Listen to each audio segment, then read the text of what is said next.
Good morning. দেখেন আমাদের বিল্ডিংটা এখন অনেক সুন্দর দেখা যায়, কিন্তু ইটগুলা যে গাঁথা হয়েছে সুন্দর দেখা যায়, অনেক অনেক সুন্দর দেখা যায়। এখনো কাজ চলতেছে, কাজ এখনো পুরোপুরি শেষ হয় নাই।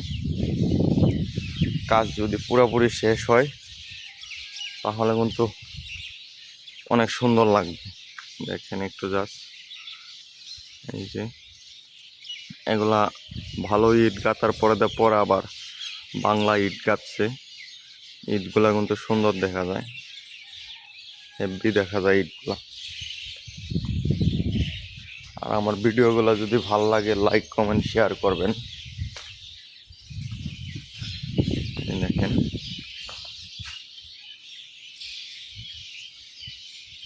মডেলগুলো কিন্তু হেভি দেখা যায়, আপনারা যেটা বলেন না কেন। দেখছেন, খুবই সুন্দর দেখা যায়। ধন্যবাদ সবাইকে।